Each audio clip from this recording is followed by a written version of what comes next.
Spiritual Centers in Man, originally published as an essay on the fundamental principles of operative occultism by Manly P. Hall. The opening of the third eye. This painting of the head of Minerva shows, in part, the activities of the pineal gland and the pituitary body at the time of the phenomenon commonly termed the opening of the third eye. The Kundalini fire is seen rising upward through the spinal canal into the pons of the medulla oblongata.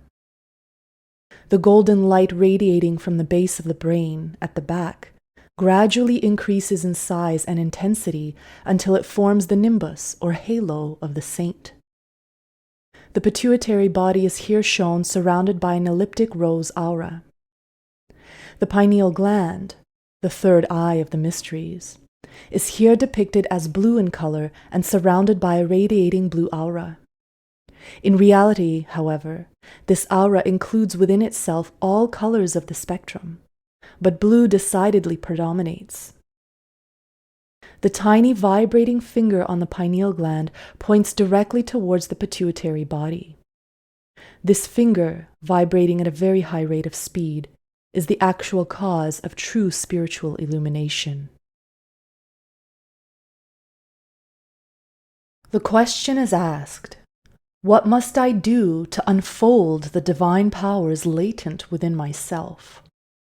While it's not possible to give a direct answer to this question, we may cast some light on the subject by defining the fundamental principles upon which the mystery schools of all ages were established as institutions of philosophic, ethical, and religious culture. Schools of the mysteries are composed of illumined men and women who've been accepted into the company of immortals. To reach this exalted position requires an almost inconceivable amount of preparatory labor. For if man would associate with these advanced types of humanity, he must raise himself to their level. Realizing that nothing is more dangerous than the indiscriminate circulation of occult secrets, the mysteries established their schools for the purpose of concealing rather than revealing knowledge. They were the original and sole custodians of all the divine arts and sciences, the secret keys to which they revealed only to those whom they consider qualified to receive them. Inasmuch as man's power increases with his knowledge, the secrets of nature's finer forces cannot be revealed to him until he's passed through these mysteries, which test him as to his motive and demand certain standards of moral and philosophic excellence. Before the candidate is in a position to begin his studies in occult philosophy, which, if successfully completed, will result in discipleship and final admission into the mysteries, he must first lay the groundwork by familiarizing himself with certain systems of ethics and gain at least reasonable proficiency in several material arts and sciences. The candidate must realize the value of education. While the ignorant person may be capable of spiritual growth, the fact remains that man's ethical progress is seriously retarded through ignorance of the material arts and sciences. Not realizing the great value of discipline, many students of occult sciences ridicule modern educational systems, which excel because they discipline the mind. Learning how to study is a prerequisite to effective studying. Before it's possible to think, it's necessary to train the mind in reason, continuity, and logic, the essentials of thought. In the last analysis, all the so-called material arts and sciences are reflections of the secret wisdom. A man with an understanding of mathematics cannot help but know more of the divine plan than one without. Pythagoras demanded proficiency in music, mathematics, and astronomy of all candidates seeking admission into his school. Before a candidate can honestly seek admission to the temple of wisdom, he must prepare his offerings and bring them to the temple. The only possible offering which he can make is himself, and this offering is only acceptable when it's usable for the dissemination of wisdom. The more nearly perfect that vehicle is, the greater its usefulness. If able to speak a dozen languages, he has a decided asset. If skilled in chemistry, gifted in oratory, clear in thought, he has valuable talents which can be quickly turned to the service of mankind. If the candidate, regardless of his sincerity, presents himself at the door of the temple ignorant and untrained, it's first necessary to equip him for this work. This preparatory training requires years. A person willing to consecrate himself unselfishly to the service of God, the first requisite for entrance into the temple, should certainly be willing to first educate himself by learning what the material world has to teach. He must never seek for the masters of wisdom until he has something of real value to offer them, for usefulness is to a great measure limited by intelligence. The candidate must understand the importance of continuity. The curse of the modern world is the inability to finish the enterprises which it begins. As a child starts several things but completes none of them, so the child mind and man vacillates from one activity to another. Failure to achieve is the result of scattering the power of the mind over too great an area of endeavor. Man can cultivate no quality more essential to his spiritual well-being than that of finishing what he begins. Success can never be achieved in the material world without at least a reasonable development of the power of continuity.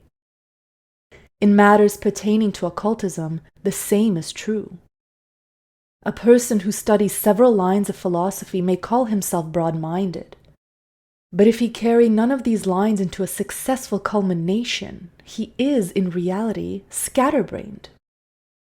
Again and again such a person turns off and tries a new road, when just a few more steps upon the old one would have brought him within the sight of achievement. The candidate must recognize his debt to society.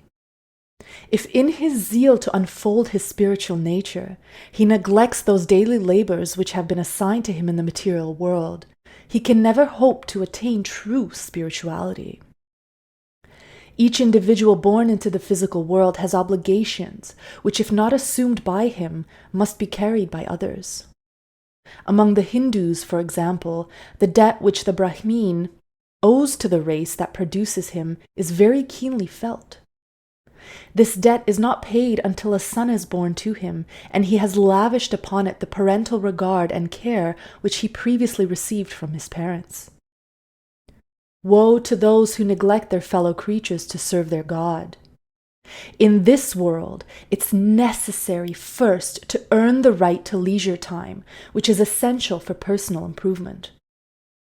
The chief reason why people are always confronted by problems is that they are ever seeking to evade problems. So many say, life is just one difficulty after another, when in reality it's the same difficulty presenting itself again and again, because it's not mastered. The candidate is urged to face and settle each problem of his life. In this way, perplexities are eliminated and more leisure is available for ethical progress. The prosaic duties of daily life are the elements out of which character is built, and those unable to cope with them are as useless in things spiritual as they are in things material. Occult development is an exceedingly slow process. The results of time and energy expended are often imperceptible. This brings discouragement. The candidate gives up the struggle, considering the task before him a hopeless one. Discouragement is one of the temptations placed in a way of the candidate by the mysteries. For in spiritual matters, he who can be discouraged is not worthy of encouragement. It's by means of discouragement that mediocre minds are eliminated. Recognizing the difficulty of preserving mental continuity, the mysteries demand it of their candidates, for only those who year after year struggle on to the single goal, wandering in darkness but with one-pointedness and perfect faith, are considered worthy to enter the temple, the house of immortals. The candidate must realize the importance of motive. An analysis of motives generally demonstrates them to be basically selfish, regardless of how unselfish they may appear.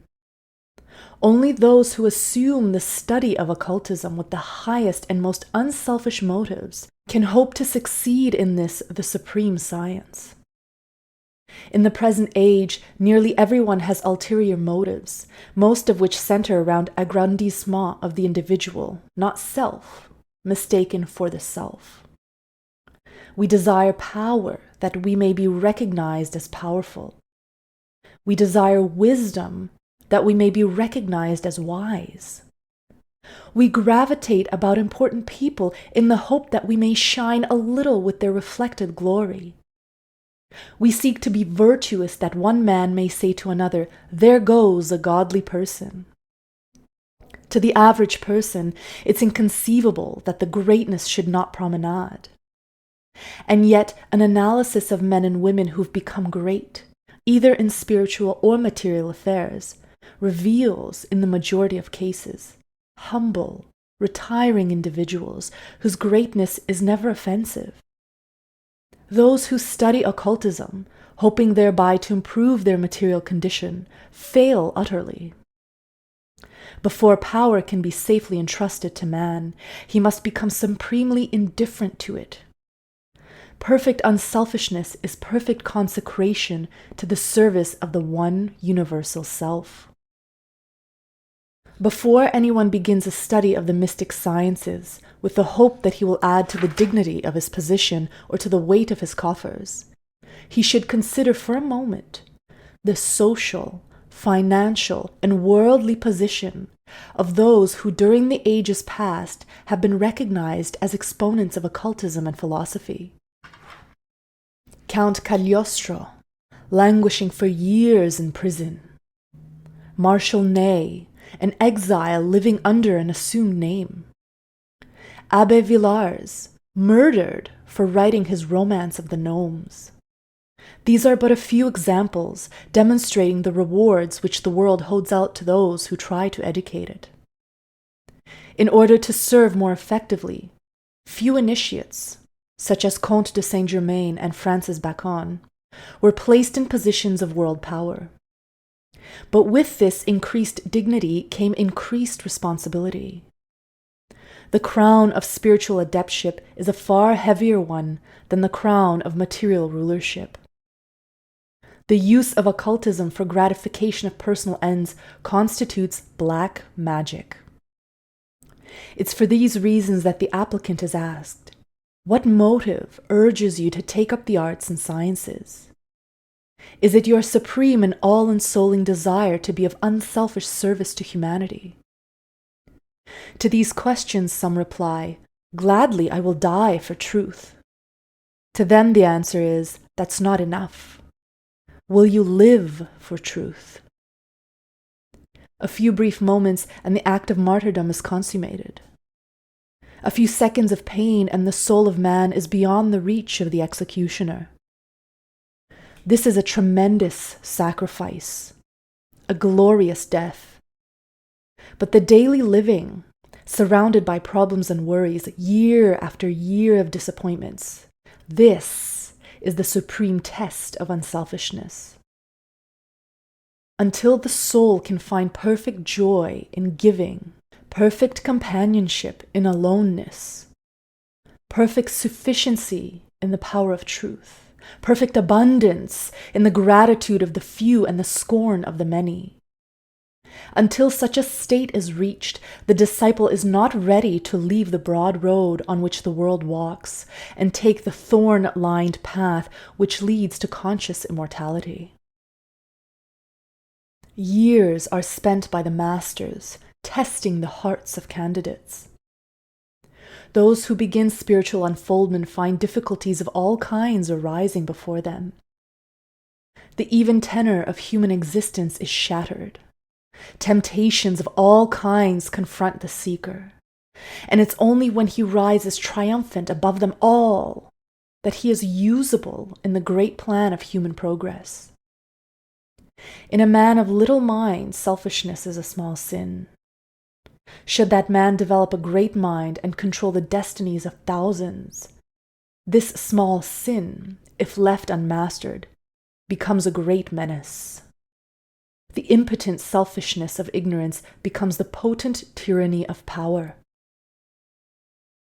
Occasionally, we find persons who, if not in some way restrained by nature, would become arch-doers of evil. But nature, Delilah-like, has shorn them of their locks. One such case will suffice to demonstrate the principle. A sardonic iconoclast with a tongue like a two-edged sword, who ruthlessly, even gleefully, destroyed hope, love, and faith in the hearts of others, was struck with paralysis, which, affecting his tongue, made speech a slow and painful process. His heart is filled with malice. In fact, he's more malignant than before, but his power to injure others has been taken from him. All men are born with many faculties and members paralyzed. Some are filled with malignancy, held in curb only by their inability to vent their spleen. All human beings have latent faculties and powers, but all are not privileged to develop them at this time. Before it would be safe to loosen the tongue of the malignant creature who calls himself man, it would first be necessary to transmute the bitterness in his heart. In a similar manner, before it would be advisable to liberate man from the natural paralysis of ignorance, there should be assurance that the newly awakened faculties shall be a blessing to humanity and not a curse. Before masters give man the power to loosen his tongue, his heart must be purified so that the power which is given to him shall not frustrate the plan of true spiritual unfoldment. This is the real reason for the periods of probationship. During these periods, the mind and heart are cleansed of those things which, if given power of expression, would work evil. When the supreme forces of nature are placed in the hands of the newly raised initiate, his heart, his mind, and his soul must accept these gifts with divine humility, without thought of self, and use them for the greatest good to the greatest number. The candidate must shun all kinds of psychism and phenomenalism.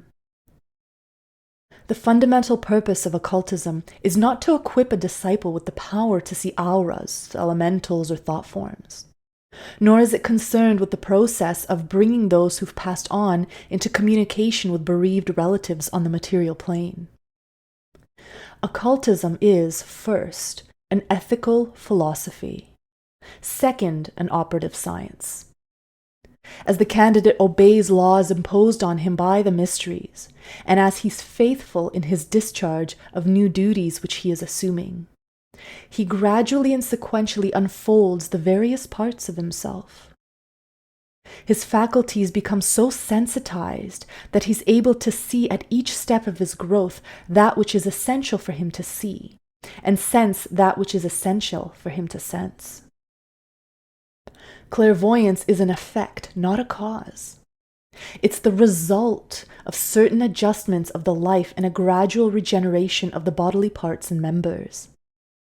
True occult growth is so slow that it's almost imperceptible. Faculties unfolding from within outwards like the petals of a flower. To hasten these natural processes beyond a certain point is to endanger the sanity and health of the candidate. So-called clairvoyance may take many forms. A student may reach a comparatively high degree of shelaship and still be unaware of any extension of sense perception, such as is commonly associated with spiritual growth, while a person possessing many psychic powers may be totally unfit even to enter upon the path of shelaship.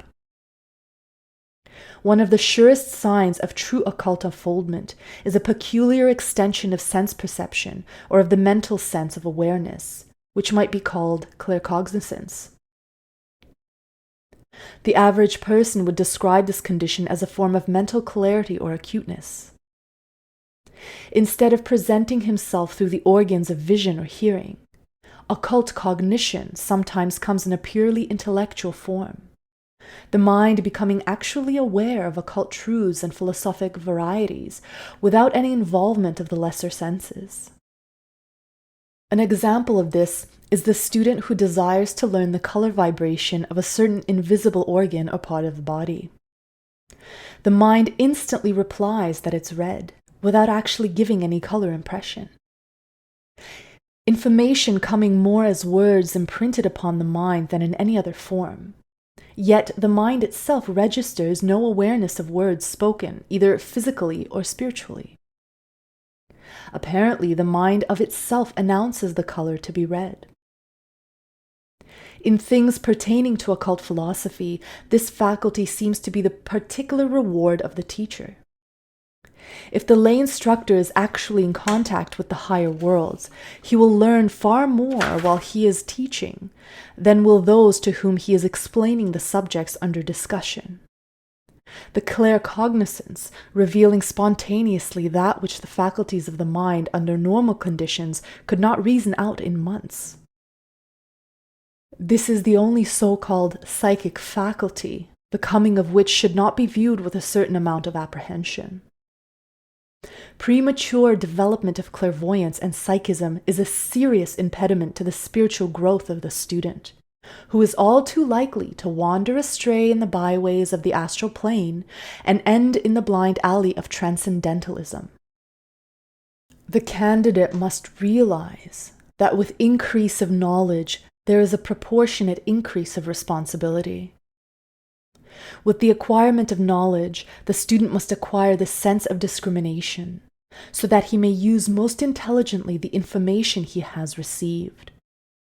Nearly all who take up the study of occultism eventually become teachers of its abstruse sciences. It's proper that they should do this, for as they themselves were instructed, they but pay their natural debt by becoming instructors of others. The lay teacher should realize, however, that he becomes accountable for the use which others make of the knowledge he entrusts to them. He cannot shift this burden onto the mystery schools. He must bear it himself. For this reason, he must be as wise as the gods if he would save himself from the karmic reactions of the forces which he has enabled others to set in operation. In occultism, the initiate speaks only for himself.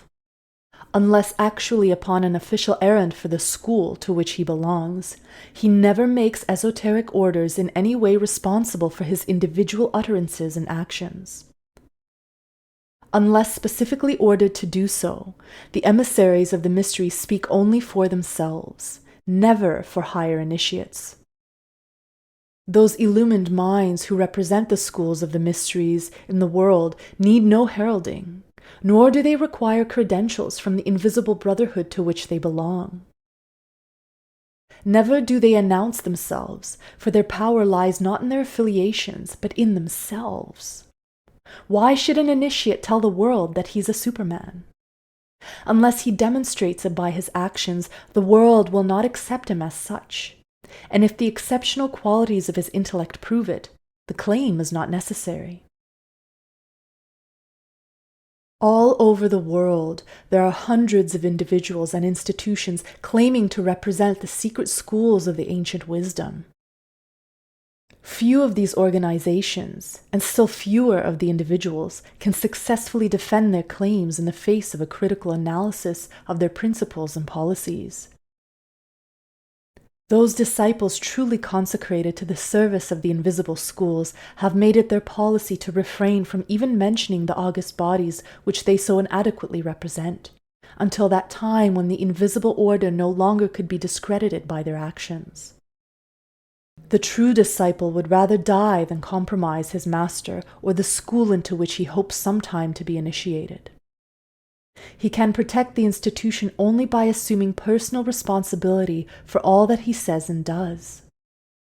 Then his faults disgrace no one but himself.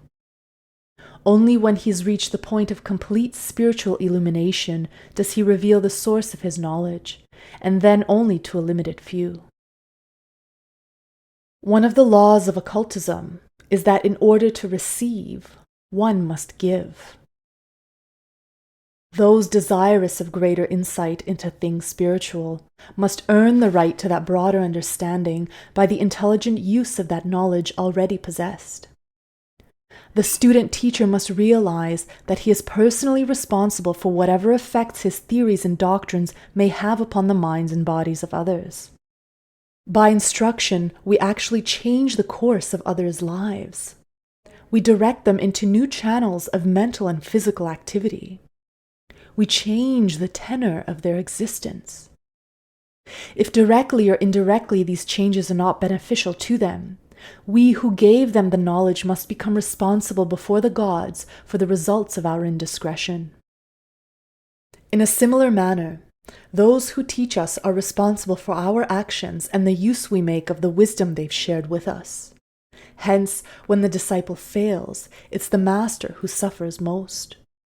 Most of all, we are responsible if we place in the hands of those unfit to receive that knowledge of nature's forces, which enable one person to injure another.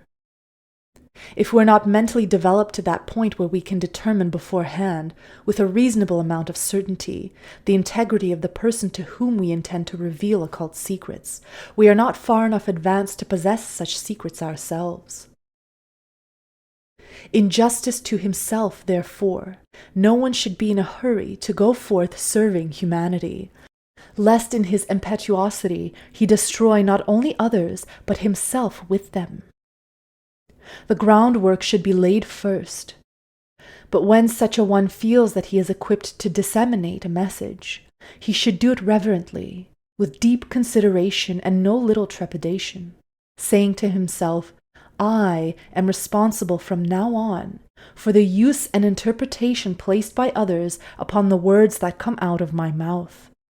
Therefore I will choose them with care, consider them in the light of my truest and highest intelligence, and send forth with each a prayer that it shall serve only the cause of good.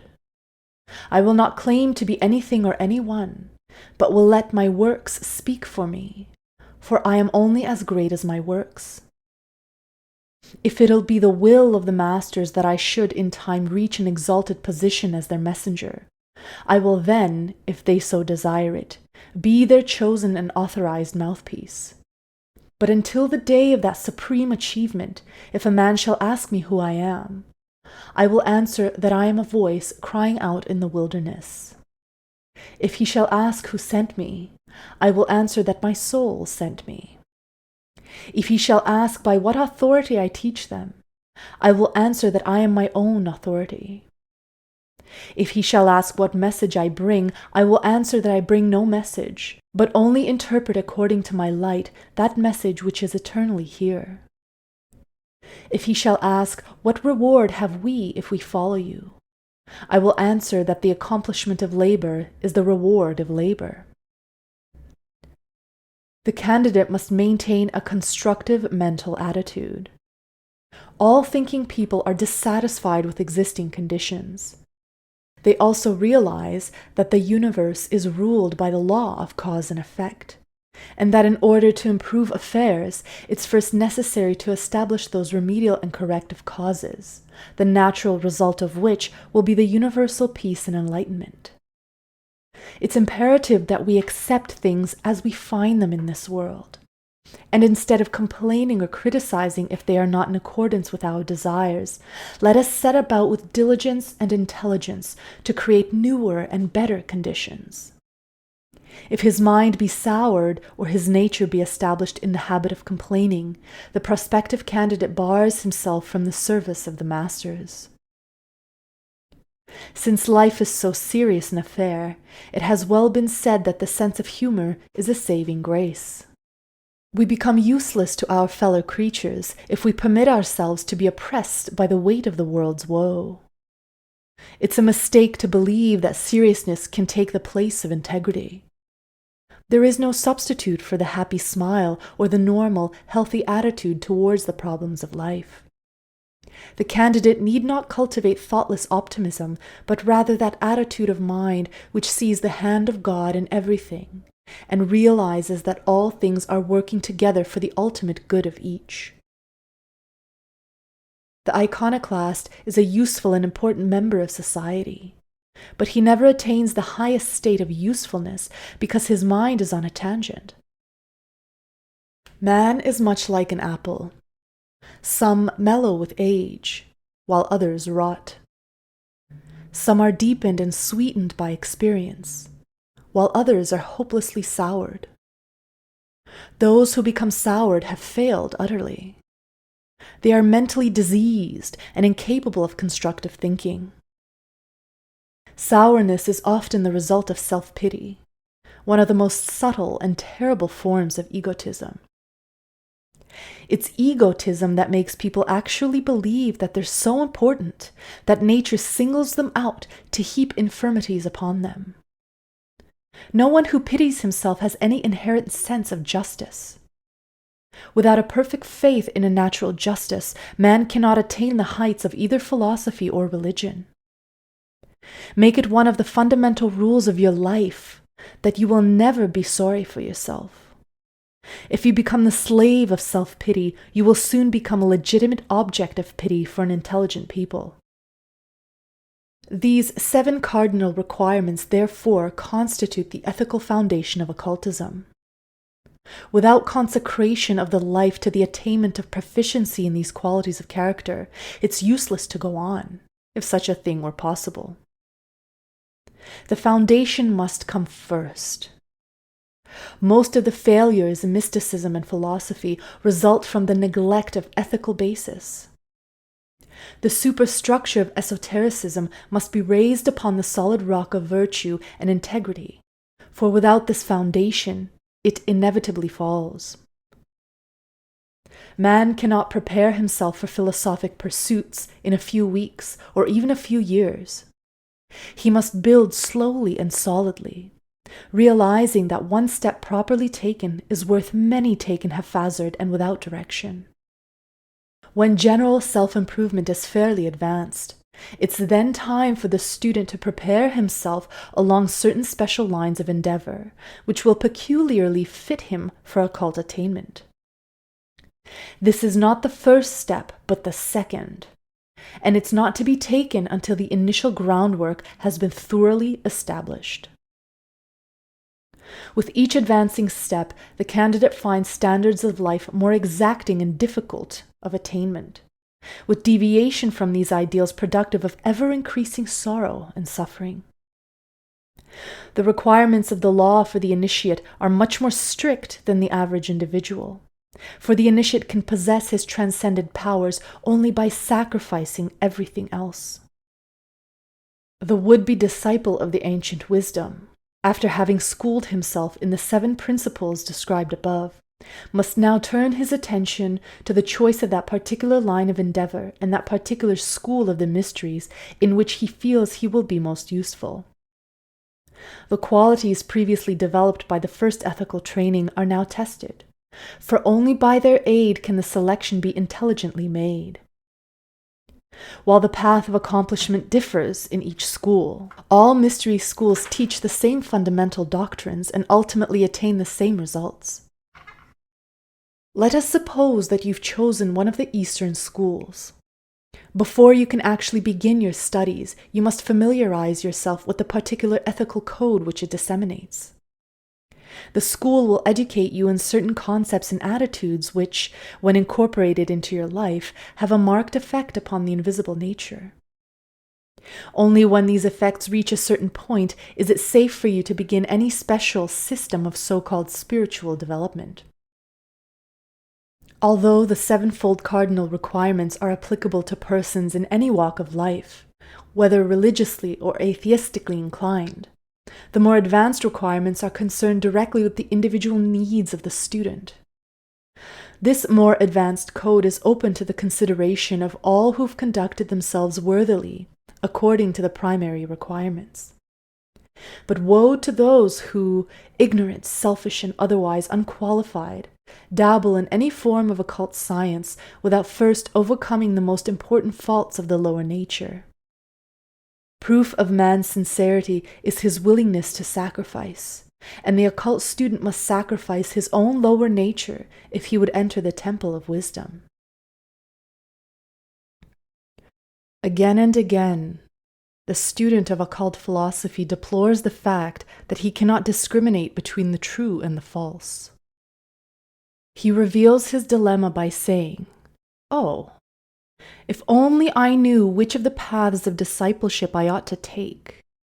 If I were only sure that this teacher is really qualified to instruct in these subjects. If only I could be certain that this book is the one I should study. But I'm afraid to trust my decision on these matters. Won't you please decide for me?" Such questions demonstrate beyond all doubt that the mind of the student has not matured to the point where it's capable of discrimination. Not knowing right from wrong and incapable of dividing the real from the unreal, too many students are seeking advanced spiritual instruction when their ethical education is hopelessly inadequate. If you don't know what you want to do, you're not ready to do anything. You must first develop sufficient ethical perception to be cognizant of what you want to accomplish. The lack of such discrimination is much too common among occultists and is often the unsuspected cause of their inability to attain spiritual unfoldment. Many students feel that this ethical training by itself is a waste of time, and that it's far more desirable to become immediately engrossed in arcane traditions. The lack of this mental and moral culture effectually disqualifies the candidate for the steps which follow. The inevitable result is sorrow, suffering, incompetence, and disappointment.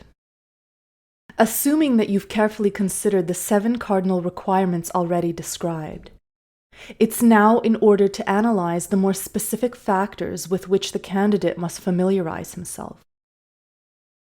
The first and most important is the selection of the person or institution whose instruction will constitute your course of occult procedure. Consider with us for a moment the attitude of the Eastern mystics on this vital subject. The assistance of a properly qualified teacher is essential to the progress of the student.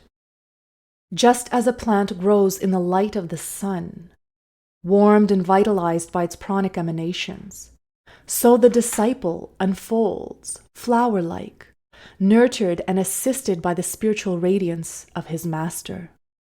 The aura of a highly evolved adept is also of great assistance to a young student who as yet is unable completely to create certain atmospheres for himself. Gradually, the perfect and continued communion between master and disciple brings them very close together in spiritual understanding. A beautiful friendship is born between the two, which gradually merges into a perfect and impersonal love. The guru, teacher, comes to know the innermost thoughts of his disciples. He tests the student by bringing him into the presence of temptation and encouraging him to be strong. He perceives where the student is weak. He discovers the faults in the nature which inhibit attainment, and by wise counsel aids his quote-unquote spiritual son to avoid pitfalls and blind alleys. While the guru may have many exotic students, he seldom takes more than 12 at one time into the esoteric phase of his instruction. He realizes that no one can properly direct the studies of too large a number at one time, and give each of them the individual help which is so necessary. He realizes that he is the parent of a spiritual infant who's being nurtured in the nature of his disciple, and that the spiritual child needs almost constant attention during the early stages of his growth. By carefully observing these requisites, the master protects the life and health of his disciples and leads them step by step to the state of accomplishment which they could not reach unaided. The study for a few weeks or even months with an unknown teacher, even though he may be suspected of having great intelligence, and then to attempt to work out by yourself future exercises and systems of development, is the height of madness. For the daily unfoldment resulting from occult exercises requires intelligent supervision by a teacher who is prepared for any and all emergencies. Hence, the disciple who undertakes the actual operative processes of spiritual regeneration generally lives, for a time at least, with his teacher, so that every hour of the day or night the master is within call. In India, the chelas remain with their teachers for an entire lifetime to make certain that each step in their attainment is properly completed and the subsequent work correctly outlined. Who is qualified to instruct in the operative mysteries of either Eastern or Western occultism? The answer is only an initiate or the disciple of an initiate. An initiate is one whose attainment to a position of spiritual understanding has been in harmony with the laws of attainment. Therefore, he must be and is in consistency with the laws which have produced him. Not only this, but he must be of what ray of the mysteries which is devoted to teaching. Many great initiates are not in the teaching of rays. Therefore, never take disciples. Others, again, are so highly advanced that none but initiates are eligible to their instruction, as in the case of the Master J. The laws of attainment demand purity of life and purpose, simplicity of demeanor and appearance, humility of mind and heart, selflessness, kindliness, wisdom, and absolute freedom from the taint of worldliness and commercialism. And on either side of this narrow path which the disciple must walk are the pitfalls of Dugpa magic. We should also bear in mind that there are few, if any, Westerners who are qualified to teach the esoteric principles of Eastern occultism. Many are attempting to do so, but their bungling efforts demonstrate their incompetence. The East deals in subtleties, and occultism is a subtle science, everything depending upon inflections which are totally beyond the average Western intellect. While Western scholars may learn to understand the general outline of Eastern occultism, even a lifetime in India or Tibet will not qualify them as teachers of Eastern esotericism, unless during their sojourn in the Orient, they have actually been initiated into the Eastern mysteries. Even then, there are certain key secrets which the Brahmins, for instance, will not reveal to any person of a race or caste different from their own. For this reason, most of the concepts promulgated by Westerners are hopelessly erroneous, or, at best, incomplete.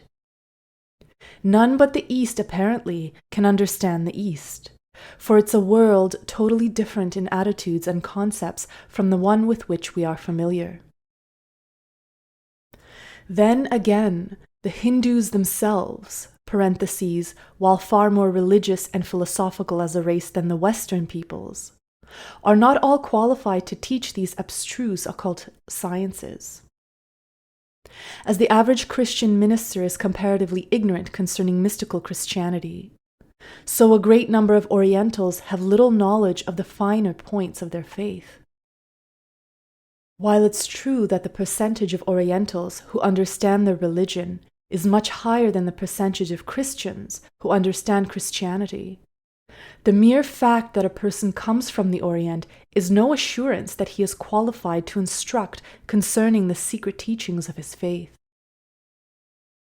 It requires a highly advanced Oriental to adjust his doctrine to the Western world, for if presented without certain adjustments, it's almost useless. In choosing an instructor in any line of occult science, then, great care and discrimination must be used and an acid test applied. The point where lack of true understanding is most evident is in the commercial attitude. And if the student will eliminate from his list pseudo-occultists with axes to grind, he will escape the majority of pitfalls. The second point is the consideration of the time element. Time is the primary prerequisite of occult growth. The disciple may expect it to require at least 20 years to attain success in even the first degrees. In the early part of the disciple's training, he will probably find it necessary to receive his instruction from someone in the physical world. But as he goes higher and higher and acquires the ability to separate his consciousness from his lower vehicles, he may receive his instruction from teachers and initiates working through the subtle essences of the invisible worlds.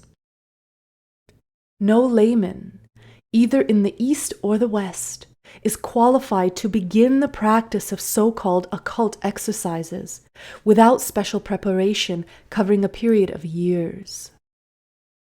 Even in the East, where the mind is concerned with occultism and philosophy from infancy, special preparation is required before even the simplest of the exercises are begun.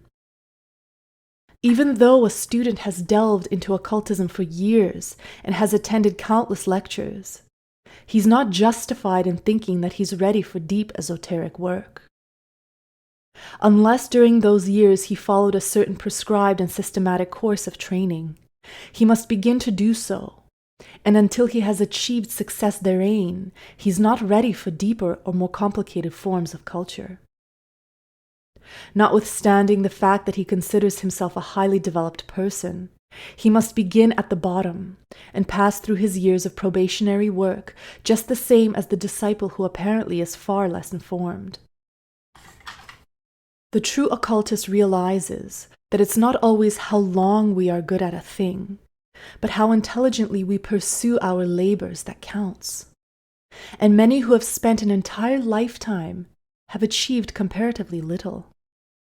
It is for the guru, and not the chela, to decide when the period of probationship is completed, for the teacher is capable of investigating man's invisible spiritual nature, upon which the record of accomplishment is imprinted. The period of time for the first probationship is usually from 2 to 5 years. Pythagoras of Crotona demanded 5 years of self-purification before he would even discuss the matter of spiritual unfoldment with a candidate applying for membership in his university. During these years of probation, the disciple adjusts his entire life to the work to which he looks forward. He becomes permeated with certain spiritual and intellectual attitudes, and thus comes en rapport with the holy science.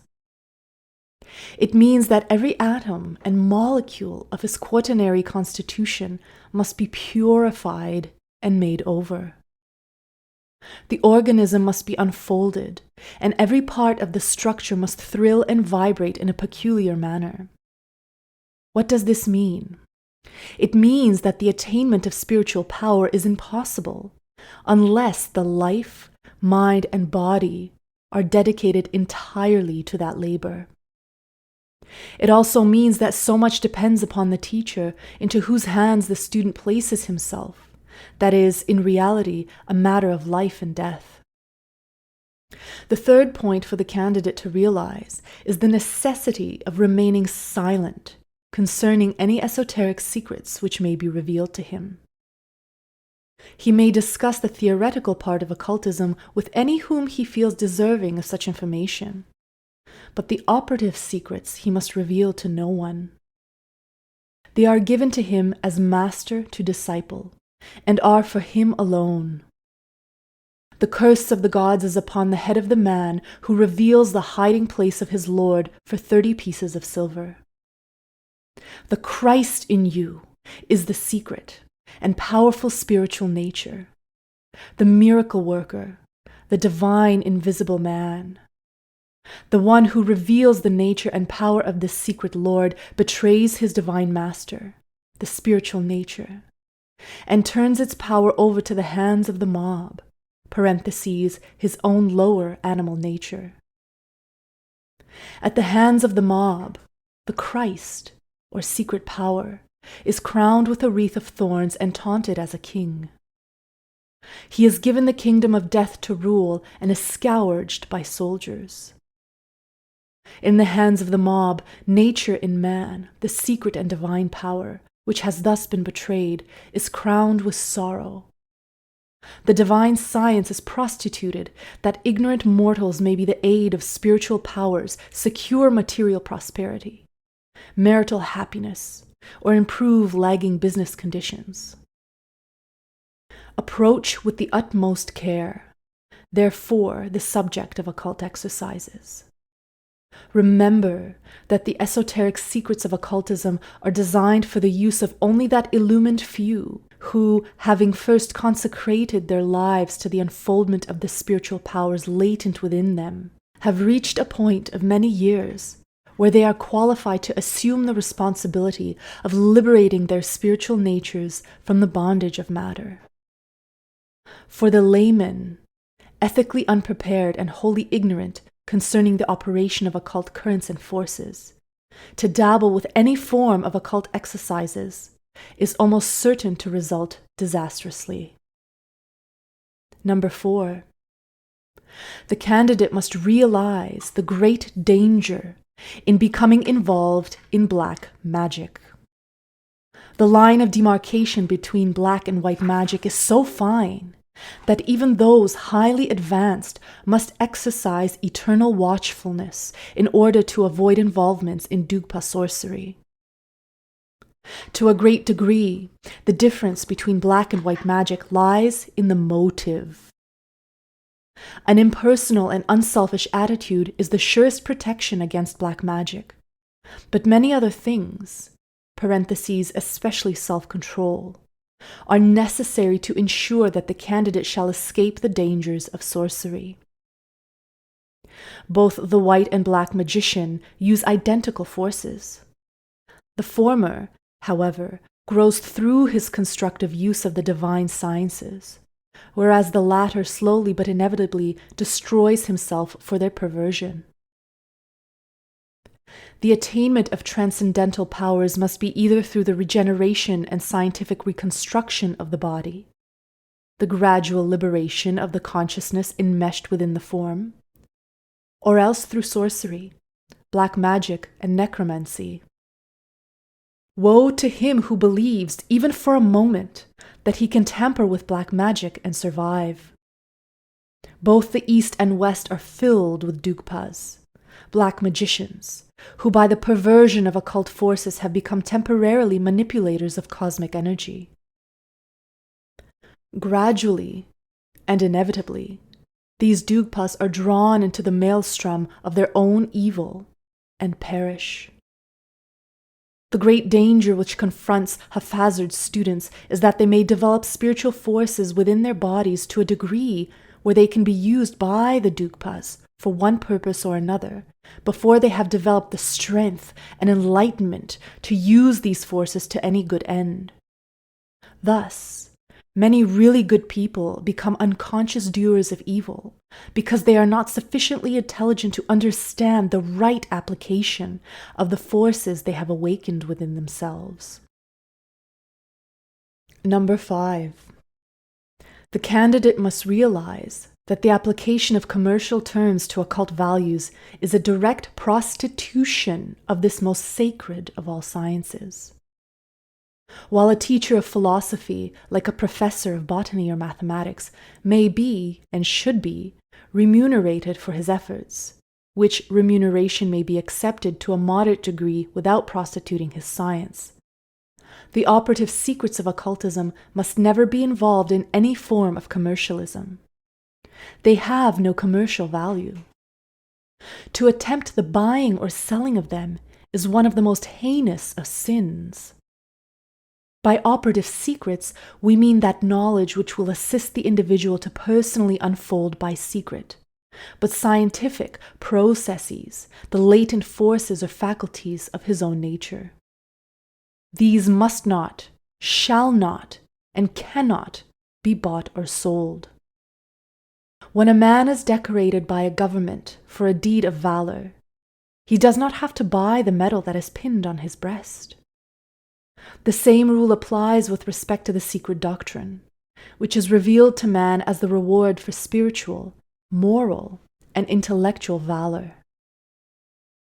When the disciple is ready, it's an inconceivable and unpardonable sin to deny him that which is his by right of merit. To sell the secrets of the invisible world to one unworthy to know them and incapable of earning them is sacrilege. To try and sell them to one who has already earned that wisdom by virtue of the superior qualities of his own nature is also sacrilege. To place the great secrets of occultism in writing is dangerous and brings a heavy karmic debt down upon the head of the one so foolish as to do it. And to sell a document containing such secrets compounds his karmic obligations. When revealed to the public, all material dealings with operative occultism must be veiled. And when it seems desirable to reveal the theory behind these processes, certain keys must always be omitted, so that a careless reader may not be able to hurt himself by experimenting with the information thus gained. These facts are well known to those entrusted with esoteric information, and any who break these rules demonstrate their total unfitness to instruct students in the mysteries of occult sciences. 6. The candidate must be aware of unbalance. Equilibrium can be safeguarded by continual emphasis of the ideal of symmetry. The student should always bear in mind that one virtue is not sufficient to make a saint, no matter how excellent that one virtue may be. Man must grow symmetrically. His heart, his mind, and his body must coordinate and complement each other. He must achieve the condition of mental, spiritual, and physical equilibrium. If the mind is overdeveloped, the scientist results. If the heart dominates, the religious fanatic and emotionalist is produced. If the physical nature controls, the materialist is the inevitable product. It's only when all three of these parts unite in the glorification of the divine nature that the composite unit, the spiritual philosopher, becomes a reality. The most common occult exercises taught to the general public today are various forms of concentration and breathing. Many of these exercises are hopelessly incorrect. Both concentration and breathing, when properly understood, have their place, for both profoundly influence the entire constitution of man. But neither of these alone, nor both together, will produce any permanent or satisfactory results, unless, at the same time, the nature possesses certain other virtuous qualities and has adjusted itself to the general plan of spiritual unfoldment. You may use a perfectly correct form of yoga breathing, but if your body is impure, you will never attain any but harmful results. You may sacrifice to all your gods and be a vegetarian for an entire lifetime, and yet practically nullify the good resulting from these practices by failure to control an obstinate temper which you have tolerated in spite of efforts you have made to overcome other faults. The possible value of any concentrative exercise which you may attempt will be destroyed by an uneradicated streak of selfishness. An unconquered egotism will continually prevent the consummation of a lifetime of endeavor. If you dislike but one person, you can never attain upon the path of white magic. Any occult development which may be made without conquering these qualities within, the nature lays the student open to the perils of Dugpa sorcery and black magic. It's because of the necessity of controlling and transmuting all of the lower qualities of the nature that the years of probationship are so essential. During this period of battle with self, the sincere student gets hold of the threads of his life and begins to make the adjustments necessary before the actual spiritual work can begin. It's not by destroying the lower nature that man becomes virtuous. It's by the transmutation and regeneration of every base quality and attitude that he achieves divinity. This gradual process of self-conquest ultimately brings the disciple to the state of complete self-control. From that point, attainment is not so difficult, for having controlled self, he is the master of the universe. All occultists know that true spirituality is not to be gained through either extremes or excesses. Those who try to become ascetics by retiring from the world and rejecting the problems of life, those who fast, those who neglect the problem of daily existence, such cannot achieve, for in the last analysis, only that which is natural and in harmony with common sense can produce permanent benefit. It's the failure to observe these requisites that has caused so much misunderstanding with respect to occultism today.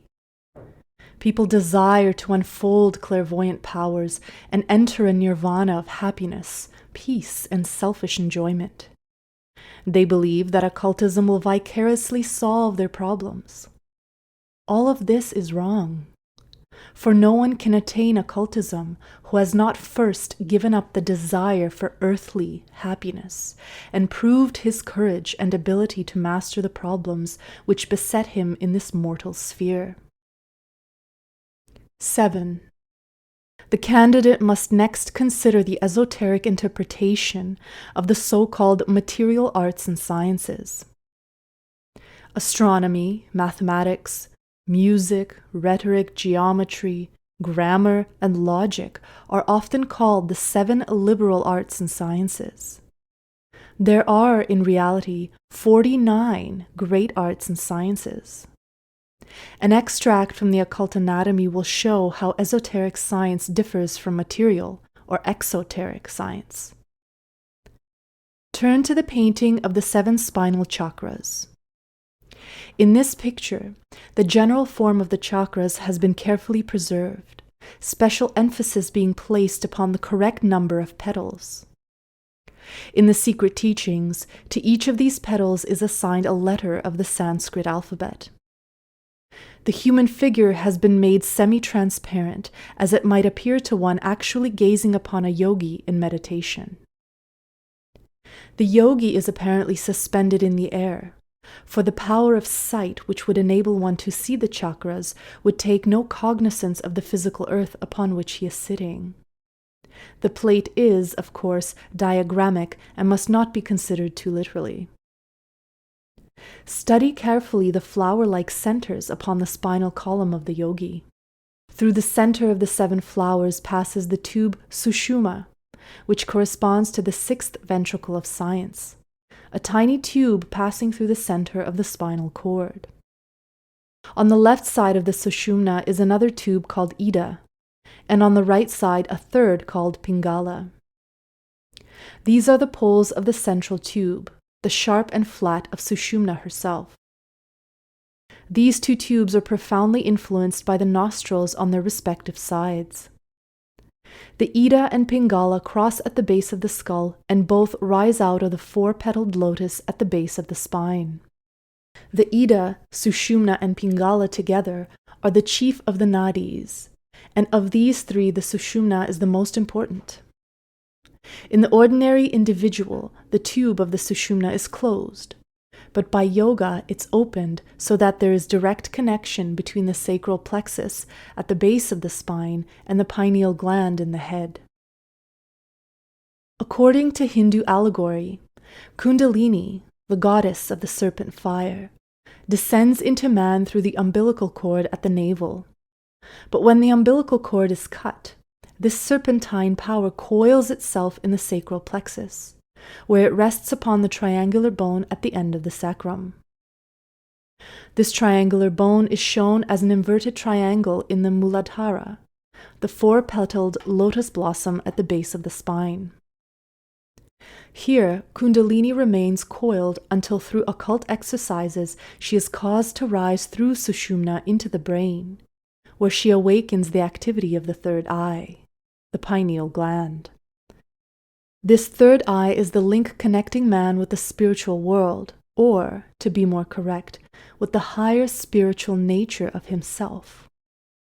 The anthropos, or overman, which never descends into incarnation, was called by the Greeks the Cyclop, the giant who had but 1 eye, which eye was the pineal gland, by means of which the higher ego was capable of seeing downward into the human nature, and the human ego was capable of seeing upward into Buddhi, or the overman. Kundalini is more or less excited into rising as the result of the ascending essences in Ida and Pingala. Here we have the caduceus of Hermes. The two serpents coiled around the staff are Ida and Pingala. The central staff is Sushumna. The bulb at the upper end of the rod is Sahasrara. And the wings are Aina, the two-petaled lotus above the bridge of the nose. There is some dispute among Eastern occultists as to whether the pineal gland is actually the 1,000-petaled lotus.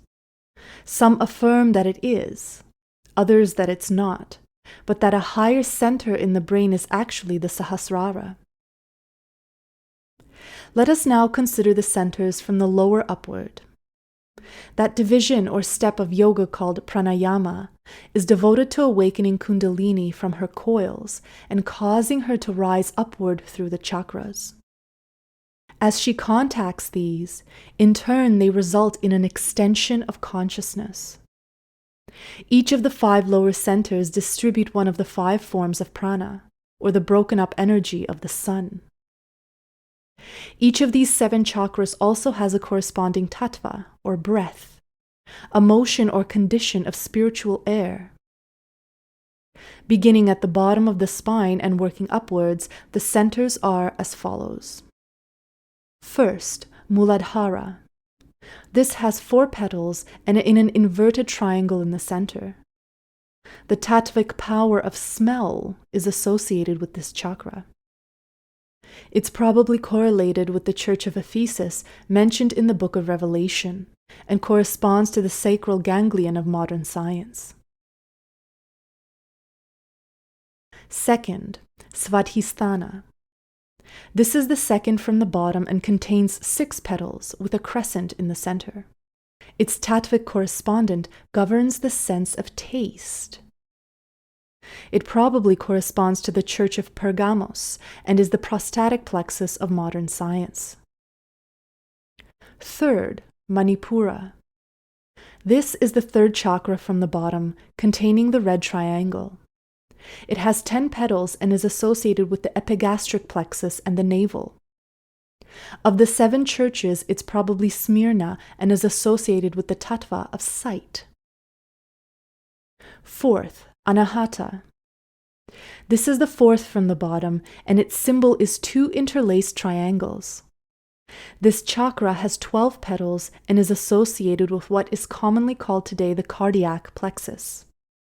It's probably the church of Thyatira, and its tattvic power is the sense of touch.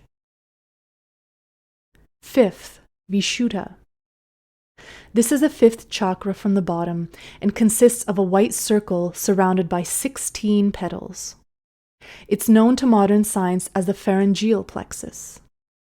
Its tattvic correspondent gives the sense of hearing, and it's probably related to the Church of Sardis. Sixth, Aina. This is the cavernous plexus of the brain and is the 6th from the bottom. The lotus consists of 2 petals caused by the fanning out of spiritual rays, 1 to either side.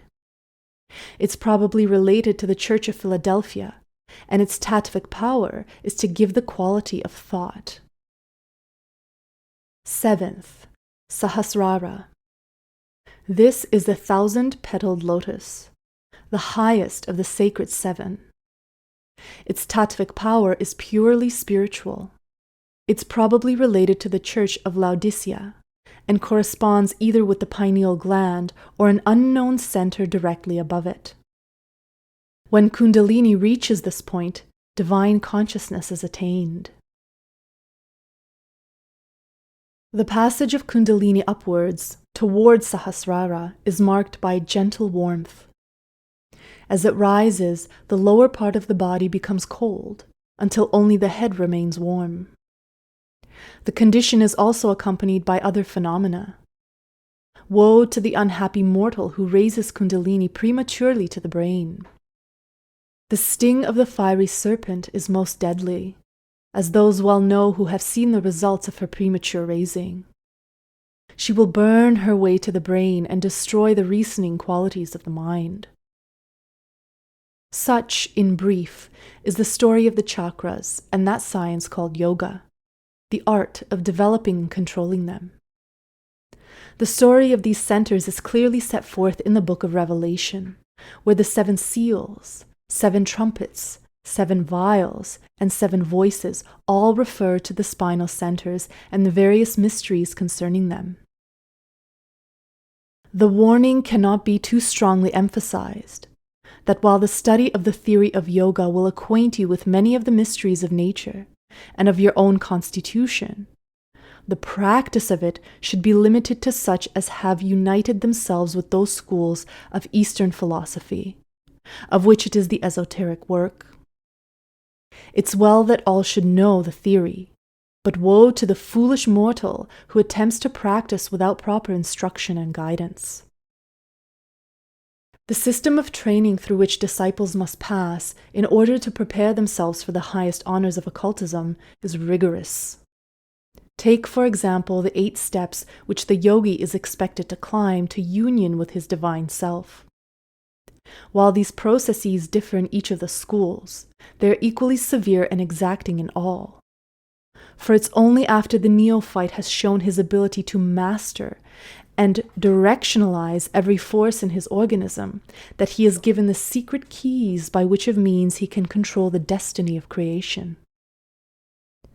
The 8 steps of the yogi school are yama, niyama, asana, pranayama, pratyahara, dharana, dhyana, and samadhi. What does each stage imply? What qualities must the disciple unfold in order to reach the final stage of perfect spiritual union with the Supreme Self? These are questions we shall try to answer. The first step is yama. Under the heading of yama, an exceedingly strict control of the mental nature begins, for the disciple is placing his foot upon the first step which leads to self. Here he must cease destructive activities forever. He must no longer kill either the body, hope, or faith of any living creature. He must become absolutely truthful. His words must be carefully thought out before they are spoken. In spite of his truthfulness, he must never hurt. Unquestionable honesty must be cultivated.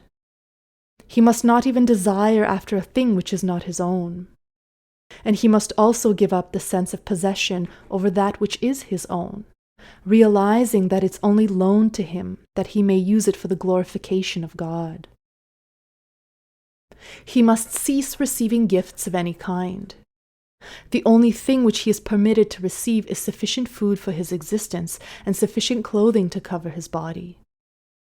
Parentheses, this last is not literally practical in the Western world.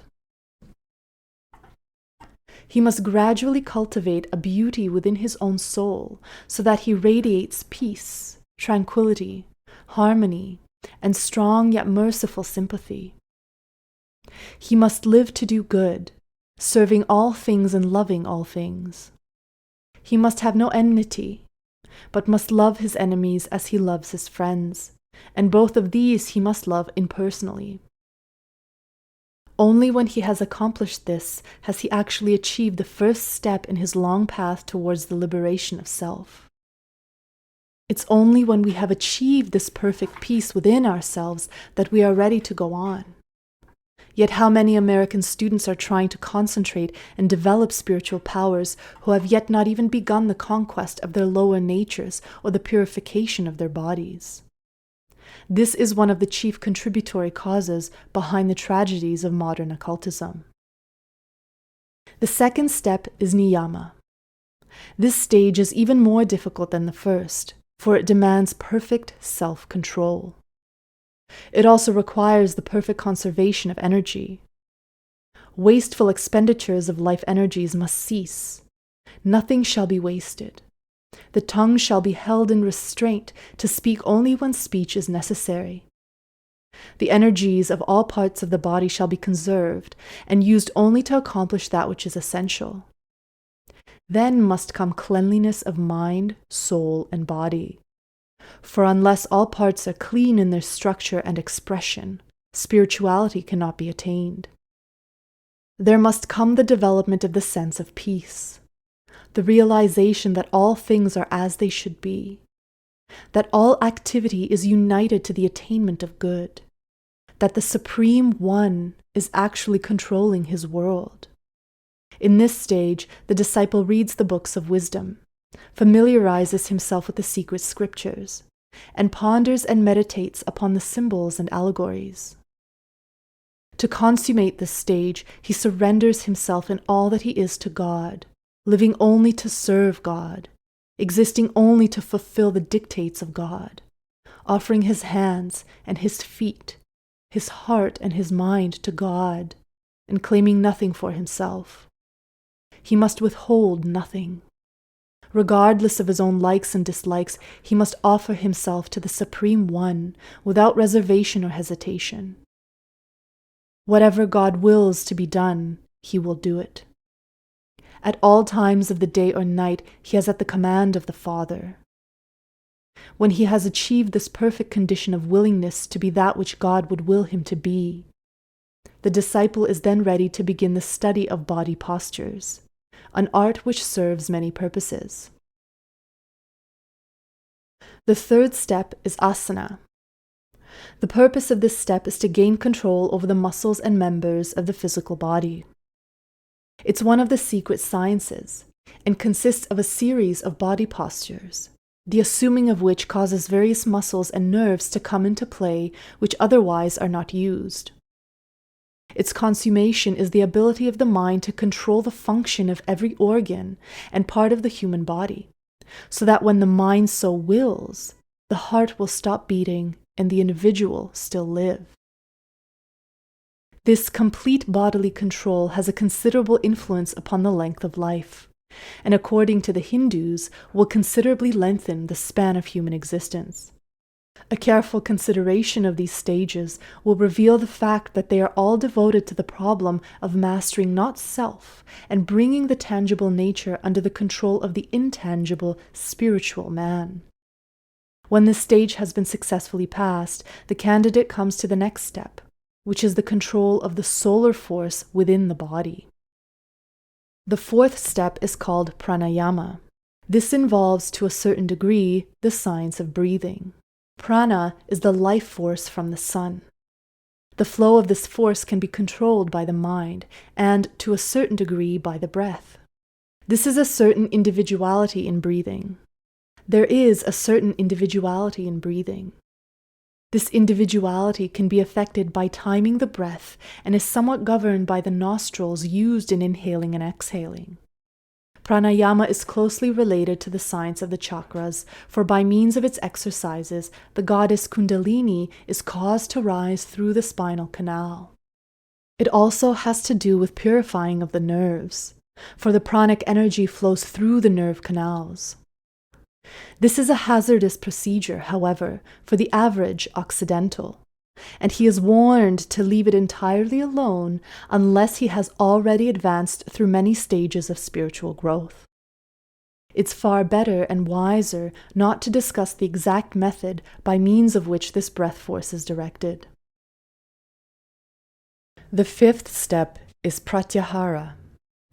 At this point, the disciple begins one of the most difficult of all occult processes, the control of the mind.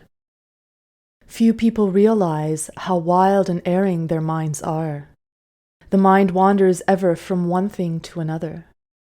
Control seems almost impossible, for the very element with which it must be controlled is the element which is wandering. Pratyahara may be termed the process of separating the mind from the illusions of the senses and turning it more and more upon the contemplation of reality. The mind must be controlled. It must think only when it's told to think, and as it's told to think. It must be directionalized by the will of the individual. When man is master of his thoughts and feelings, when he's in perfect possession of his mind, he has accomplished the fifth step. Today, the average person cannot think clearly because interest sways his judgment. He thinks in favor of the things he loves and against the things he hates. He blames some people and exonerates others, when both are guilty of similar offenses. This is because the mind is a servant of the senses and is capable of free and unhampered thought. To the correction of this, the mind and the senses are gradually separated, so that the desires, lusts, greeds, and passions are no longer capable of turning the mind from the contemplation of things as they are. When this has been accomplished, the disciple is then ready for the next step. The sixth step is dharana. The mind, having been controlled, is now directionalized. It's turned to this point or to that, and held there unwaveringly. In order to be most useful to man, the mind must be capable of pointing. It must reach such a condition that, like a single beam of light, it can be turned in any direction and held there for any desired length of time. When placed in a certain position, the mind remains there until the will of the operator moves it. When the stage of dharana is achieved, the center of intelligence seemingly can be moved so that it's centered in almost any part of the body. The sense of feeling can be restricted to any given area. By this means, the mind can also be forced to turn inward and see the internal parts of the body. To whatever point it is directed, it profoundly influences, because it's so finely pointed that its shaft is almost solid enough to affect the physical organs. When all thought can be enclosed and limited to certain areas at will, it's called the accomplishment of dharana. The seventh step is dhyana. This is a continuation of the previous step and is the natural outcome of it.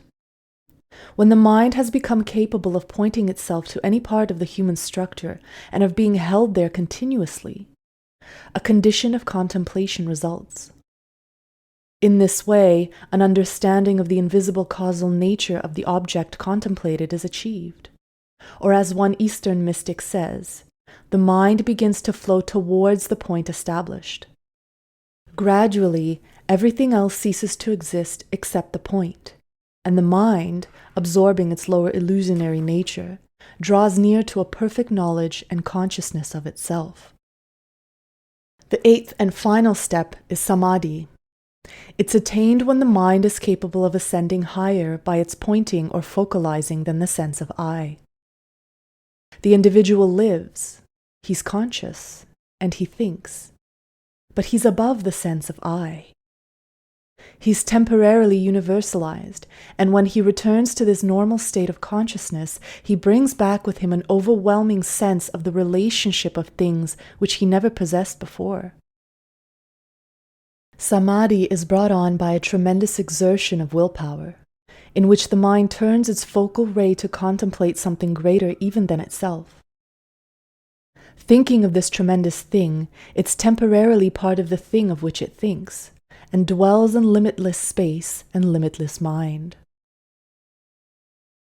The mind, later drawing itself downward from samadhi, enters the restricted area of human intelligence to experience a sense of oppression as a person might feel if he were ushered into a small, ill-ventilated, poorly lit room.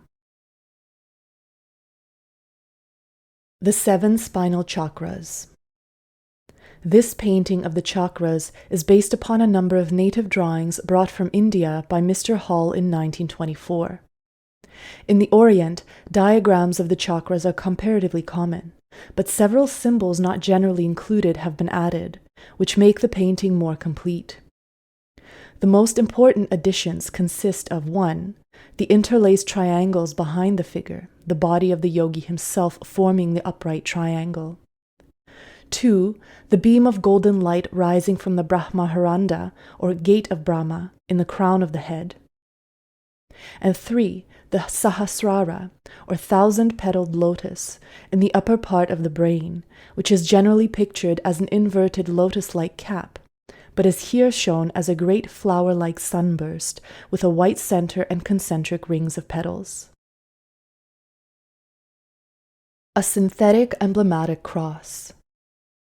The theme of this painting is a symbolic cross designed by Mr. Hall in the early summer of 1923.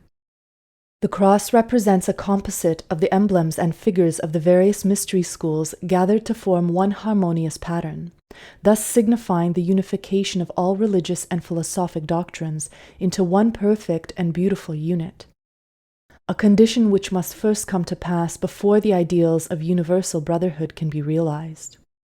The original design has not been altered in any way, but in the oil painting 2 additions have been made. The first addition is the radiating spectrum behind the cross, and the second is the chain of 12 globes, the latter signifying the zodiacal constellations in their appropriate colors. Soon after the design was completed, the cross was reproduced in diamonds, platinum, gold, and enamel, and presented to Mr. Hall by his Los Angeles congregation. The cross is the most universal of all religious symbols. Examples of crosses are to be found in the sculpture of nearly all ancient peoples. A cross was hung about the necks of the initiates of the Eleusinian mysteries of Greece. It was painted upon the foreheads of candidates passing through the pyramid mysteries of Central America, and is a symbol for God among the North American Indians. It's a curious fact that the cross, or X, has been so often associated with the power of the decimal system, being the Roman numerical symbol for 10. A similarly shaped hieroglyph is used by both Chinese and Japanese for the number 10. Crosses have been discovered in the temples of the Brahmins. One of the most remarkable is an emblem of cruciform pattern found in the Brahmin temples carved out of rock on the island of Elephanta in the harbor of Bombay. When the Spaniards arrived in Central America, they discovered the Maya Indians worshipping crosses.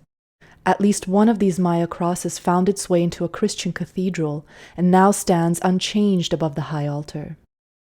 The Egyptian cross of life, the crux ansata, was often referred to as the key to the mysteries. Many gods and goddesses of Egyptian pantheon are shown carrying the crux ansata in their hands, and it was not uncommon to bury these emblems with the dead. Several Egyptian carvings show blessings in the form of crosses issuing from the mouths of the gods, and when the pharaoh pardoned his enemies, the words of pardon are similarly shown. In its wanderings, the crux ansata reached the eastern islands, far off the coast of South America. There is now an Eastern Island figure in the British Museum, brought there many years ago by a sailing ship, which shows the Egyptian cross of life clearly and unmistakably carved upon the reverse side of the statue. There's also a radiating spectrum, the colors of which symbolize the rates of vibration through which manifest the 7 creative spirits. The spectrum is also a suitable emblem for the auric bodies radiating from the purified and regenerated soul. From each of the 12 globes pours a stream of force. These represent the celestial zodiac, 12 divine, eternal lights, each symbolized by a suitable color. The signs begin with the upper left globe, which is red, and is dominated Aries. They continue from left to right throughout the zodiac. The second globe is red-orange and is called Taurus. The third, orange, is Gemini, and so on around the entire circle. The cross, then, is a synthetic emblem, combining the emblems of the mystery schools as these symbols are united in the nature of man. All symbols of mystery schools exist within man and are related to certain centers of his consciousness. Thus, this cross is a macrocosmic and microcosmic figure, setting forth the mystery of human regeneration as the mystery is concealed within the 7 lesser and 5 greater schools of divine wisdom. The custom of crucifying candidates at the time of initiation into the mysteries is very old. Greeks and Persians included symbolic crucifixions in the initiatory rituals of their mysteries. Candidates were sometimes laid upon cross-shaped altars, and at other times they were actually bound to crosses of wood or stone. The Scandinavian Drottars used crosses in their rituals, and the Philpot cross, more commonly known as the swastika, is a symbol sacred to the Chinese, the Hindus, Scandinavians, and American Indians. It's also called the hammer of Thor. It's a spinning cross and is used by the Orientals to symbolize the spinning vortices of force in the spinal chakras. The Druids worshipped their god, who, under the form of an oak tree, whose top was cut off some feet above the ground and fastened crosswise to the top of the vertical trunk. The Persians also revered the cross and used it to symbolize Ahura Mazda, their god of light and truth. Since the cross was an object of universal adoration, it's difficult to find a more fitting basis for a synthetic symbol. It's incorrect to look upon the cross as an exclusive Christian symbol or limited in any way to Christianity. Even the most bigoted investigator must accept the universality of the cross, the supreme symbol of life, regeneration, forgiveness, and resurrection among all peoples of the pagan and Christian worlds. Many early writers did not associate Christ with the cross. The story of his crucifixion was apparently originated sometime after his death. Christians revere this emblem as a constant reminder of the supreme sacrifice of their leader, while pagans view it as emblematic of the processes in nature by means of which growth and unfoldment are continued through the periods of cosmic manifestation. Among the Buddhists and Brahmins, the cross is an emblem of life, light, and truth, and not connected with the passion of Jesus Christ. It's revered as typical of the supreme and eternal sacrifice of the spiritual forces of nature, perverted and destroyed by the sins of the flesh, which must be regenerated and transmuted before the candidate is eligible for acceptance into the fraternity of immortals. In our design, the cross is white, the color of purity. The 4 arms of the cross are commonly associated with the 4 elements, from which the lower bodies of all living things are formed. Man has a mental body, an astral body, a vital body, and a physical body. In the midst of these dwells his spiritual nature, crucified in the form of a flower upon substantial substances. The cross with its 4 symbolic beasts, the famous cherubim of Ezekiel and Revelation, is symbolic of the mind, the heart, vitality, and physical nature. Physical substance itself is divided into 4 major divisions or elements, commonly called earth, water, fire, and air, and known to science as carbon, hydrogen, nitrogen, and oxygen. These 4 are the basis of all material form and are appropriately symbolized by the cross. The cross is the symbol of tangible, visible constitution of the human being. By stretching out his arms, man causes his body to assume the shape of a cross. Thus, the white cross signifies the purified body of the candidate, cleansed and prepared to enter the temple of the mysteries.